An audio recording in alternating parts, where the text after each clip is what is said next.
São Paulo.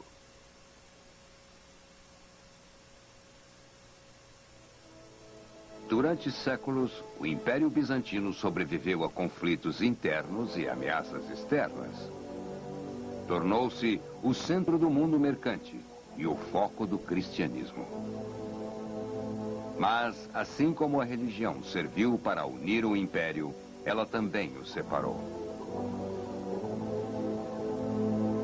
A queda do Império Bizantino, neste episódio de A Tradição Ocidental.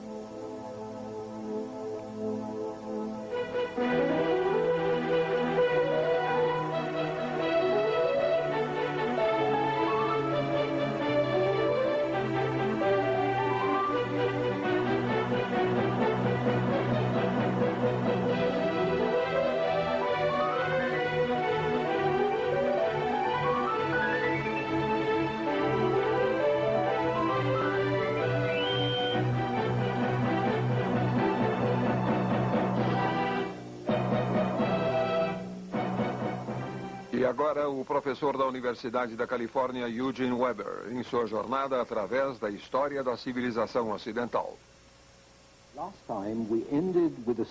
No último episódio, dissemos que a Igreja Grega Ortodoxa era fundamental à unidade, mesmo à sobrevivência do Império Bizantino.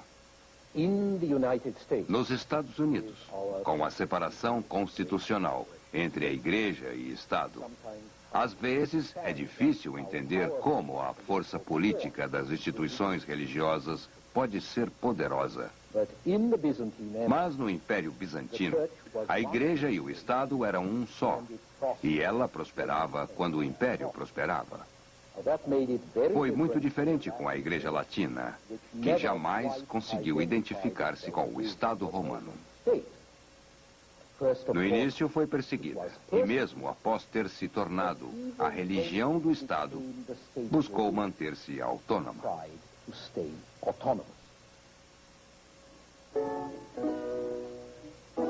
Quando a Igreja Oriental enviava missionários como estes, eles também eram embaixadores do Estado bizantino.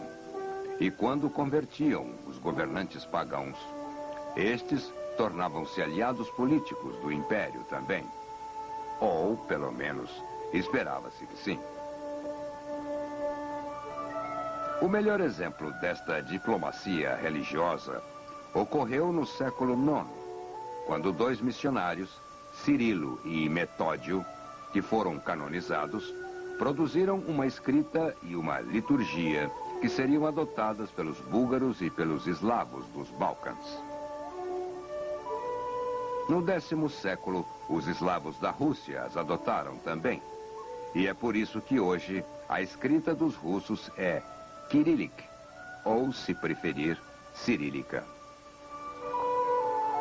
Entretanto, o outro lado da moeda era que a discórdia religiosa no Império Bizantino facilmente tornou-se uma divisão política e vice-versa. A estabilidade política do Império, mesmo sua unidade, foram afetadas por disputas teológicas. Às vezes, nota-se que a disputa teológica era o esporte favorito dos bizantinos, mais que corridas de bigas. Mas algumas destas disputas teriam resultados graves a longo prazo. Um deles foi a grande diferença entre a visão ortodoxa de que o Cristo tivesse duas naturezas, humana e divina, e a crença rival de que Cristo não possuía humanidade, somente uma natureza, totalmente divina. As pessoas que acreditavam em uma natureza eram chamadas de monofisitas, literalmente, um naturista. Os monofisitas eram bem numerosos no Egito e Síria, onde suas diferentes visões de Cristo foram úteis para afirmar as diferenças políticas contra o governo central de Constantinopla.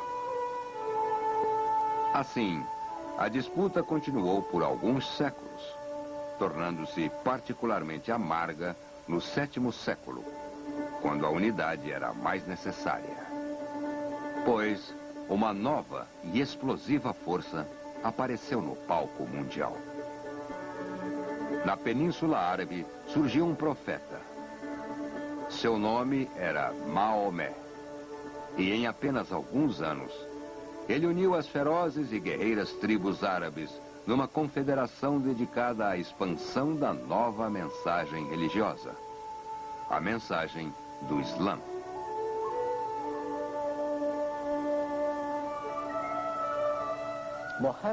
A revelação de Maomé era de que havia apenas um Deus, Alá, e Maomé era o seu profeta. Houve outros profetas, Moisés, Jesus, mas Maomé disse que era o último e o único a revelar a verdade completa sobre Deus. A religião que ele pregava era simples e acessível, um monoteísmo severo, com nenhuma das complicações que o cristianismo desenvolvera. Um ritual direto, bem parecido com o dos judeus, relacionado à limpeza e higiene. A ênfase em virtudes básicas, como coragem, caridade e hospitalidade. E a importante promessa de que aqueles que morressem em batalha pela fé iriam direto para o paraíso, que o livro sagrado do Islã, o Corão, descreve em detalhes e que parece bem mais divertido que o paraíso dos cristãos ou dos judeus. Combinada com a força militar, a mensagem do Islã provou ser poderosa. Nos 10 anos antes de sua morte, em 632, Maomé uniu todas as tribos e cidades da Arábia. Em 644, 12 anos após sua morte, o Egito e a Líbia também faziam parte do Islã, assim como a Síria, Iraque e Pérsia.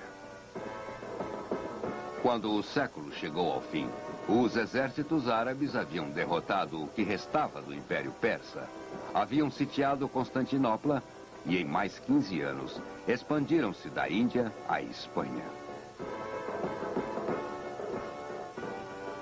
Parte do segredo de seu sucesso é que não eram tão bárbaros quanto pareciam. A Arábia era uma encruzilhada de mercado em especiarias, perfumes e escravos havia muito tempo. E o próprio Maomé era um mercador em Meca, uma grande cidade mercante, e encontrou seu primeiro apoio em Medina, outra cidade mercante. Ele também sabia muito sobre o judaísmo e o cristianismo. Aqui, o profeta aparece cavalgando com Jesus, o que mostra que os árabes não eram tão isolados como poderíamos pensar. Outra parte do sucesso árabe é que eram semitas, falando uma língua semita, próxima ao aramaico falado por gente comum do Iraque até a Palestina. Talvez o fator mais crucial tenha sido sua relativa tolerância religiosa. Esta é a cena de um serviço de Páscoa dos judeus, realizada na Espanha sob domínio muçulmano. Os muçulmanos não tentaram exterminar os que acreditavam no judaísmo, cristianismo ou outra fé. Simplesmente adotaram uma revelação superior, que os tornava o povo escolhido, com direito a privilégios especiais e acesso exclusivo aos céus, e que fazia dos não-muçulmanos cidadãos de segunda categoria, tolerados, mas um pouco desprezados. Os muçulmanos não precisavam pagar impostos, apenas não-muçulmanos pagavam impostos. Claro que este era um forte argumento para a conversão, assim como para que os muçulmanos tolerassem os infiéis à sua volta. E embora os não-muçulmanos tivessem que arcar com todo o peso dos impostos, não pagavam mais, às vezes até menos, do que antes de ser conquistados. E se fossem dissidentes religiosos em conflito com Constantinopla e com a Igreja Ortodoxa, sentiam-se mais livres para venerar a sua maneira na dominação muçulmana do que na dominação bizantina. Esta é a história da Igreja Copta no Egito, monofisitas que preferiram a tolerância muçulmana à perseguição ortodoxa. Mas a tolerância muçulmana não era só sobre impostos e não crentes. Uma característica atraente dos árabes é que eles eram culturalmente tolerantes, curiosos, prontos a adaptar tradições que encontravam nas civilizações que conquistavam. Eles assumiram as formas de governo persa e bizantina completas, com sua burocracia e absolutismo. Também preservaram a herança cultural da Grécia e Pérsia. Filosofia, geografia, astronomia, matemática, química e, em muitos casos, chegaram a aperfeiçoá-las. O árabe tornou-se o que o grego fora para o mundo helenístico, a língua comum de um mundo islâmico que ia das Índias Orientais até a Espanha. Criou um tipo de rede internacional de letras e ciência, onde escritores na Espanha podiam afetar os pensadores na Pérsia e onde filósofos da Índia podiam ler o que era escrito no norte da África. Os árabes transmitiram os trabalhos de Aristóteles, mostrado aqui num manuscrito do século XIII, e os trabalhos de Platão, quando ambos foram esquecidos no Ocidente. Os árabes aperfeiçoaram a ciência médica grega na Pérsia e a disseminaram. E isto, por exemplo, é um médico preparando um xarope para tosse. A medicina árabe estava suficientemente mais avançada que a europeia, a ponto de, quando a primeira escola médica europeia foi fundada em Salerno, na Itália, no século X, o corpo docente ser de muçulmanos. Sua arquitetura influenciou o design ocidental, principalmente nos minaretes das mesquitas, refletidos em nossas torres de sinos. Emprestaram dos hindus o que agora chamamos de numerais arábicos. Utilizaram uma invenção chinesa, o papel, e podemos ver pelas palavras que usamos hoje, álgebra, álcool, zênite, zero, como afetaram também nossas ciências. Militarmente, o Islã foi detido no 8º século. Em 718, os árabes foram detidos no Oriente após sitiar Constantinopla por um ano. E em 733, foram expulsos da Gália pelos francos.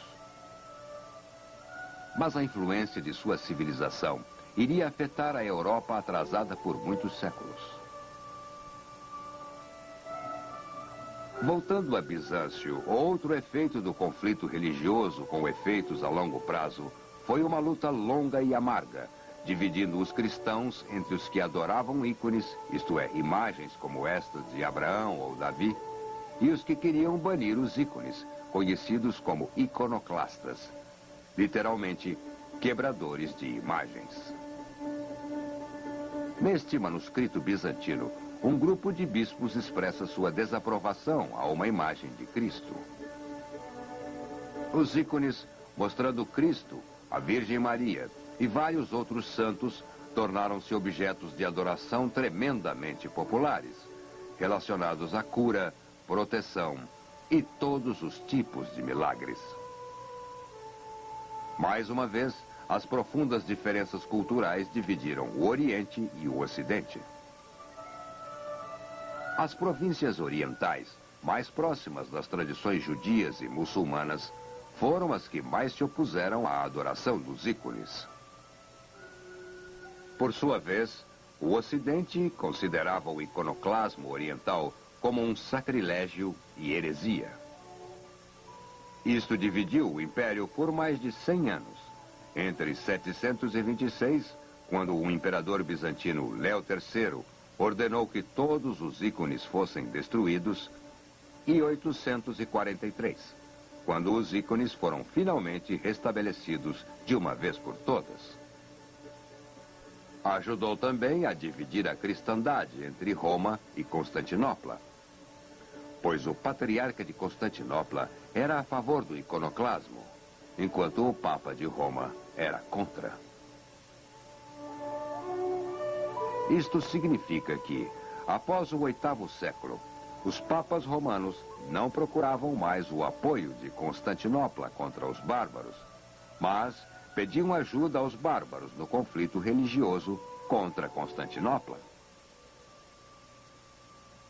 Na verdade, a quebra formal da cristandade ocorreria em 1054, quando o Papa Leão IX, em Roma, e o patriarca Miguel Cerulário, em Constantinopla, excomungaram-se mutuamente.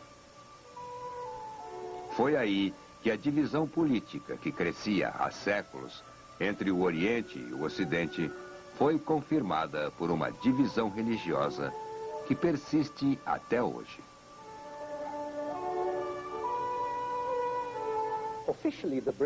Oficialmente, o rompimento aconteceu, pois quando os romanos e bizantinos pararam de discordar sobre os ícones, discordavam se os padres deveriam casar-se ou usar barba, ou se o pão do sacramento deveria ser fermentado ou não, e se o credo, a declaração oficial dos artigos mais essenciais da fé, deveria ter o Espírito Santo antes de pai e filho, ou pai através do filho. Entretanto, por trás das diferenças doutrinais, estava o desprezo do latim pelo grego e o desdém do império legítimo em Constantinopla pelo império arrogante do Ocidente, agora comandado pelos bárbaros. Atrás disso tudo, provavelmente havia o fato de que o império não era mais unido, que suas partes haviam se tornado muito diferentes, com uma falando latim e a outra grego. E assim, o mundo mediterrâneo, que já fora unido por uma cultura bilíngue, estava agora dividido em duas metades, que não podiam mais se entender.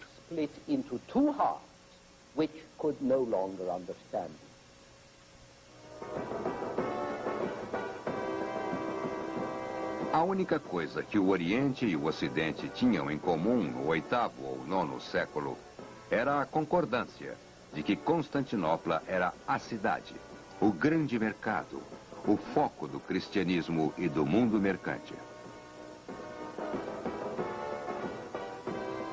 Constantinopla tinha extensas ruas pavimentadas. Era cheia de arcadas com inúmeras lojas, água corrente em todos os bairros, um hipódromo maior que o Coliseu. E 4 cavalos dourados acima do lugar do imperador, que mais tarde foram roubados pelos venezianos para adornar a fachada de sua basílica. E acima de tudo, a maravilhosa Santa Sofia, a grande catedral reconstruída pelo imperador Justiniano no 6º século, depois que a igreja anterior fora queimada numa revolta. O porto estava cheio, os bazares cheios de gente e havia mercadorias de todo o mundo. Um visitante exclamou em 1161: grande agitação e alvoroço predominam em Constantinopla, em consequência da influência de muitos mercadores que chegam por terra e mar, de todas as partes do mundo, da Babilônia e Mesopotâmia, da Média e Pérsia, do Egito e Palestina, da Rússia e Hungria e do Ocidente. É possível ter uma vaga ideia de como era olhando o local hoje ou vendo a arquitetura, que imita o estilo bizantino, dos domos das igrejas em Moscou. Este aqui, em Périgueux, na França. E vendo Veneza, onde São Marco é a cópia do século XI de uma igreja bizantina do século VI, e onde muitos dos palácios lembram o estilo bizantino.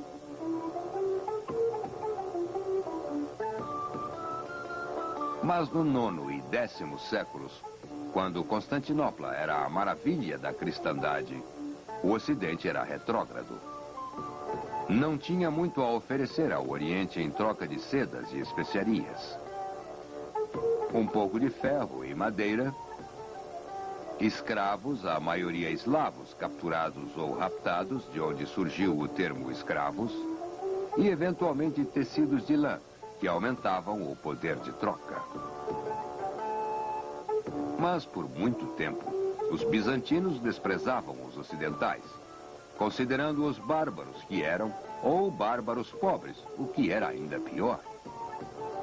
E os ocidentais desprezavam os bizantinos, considerando-os efeminados, desonestos e malvados.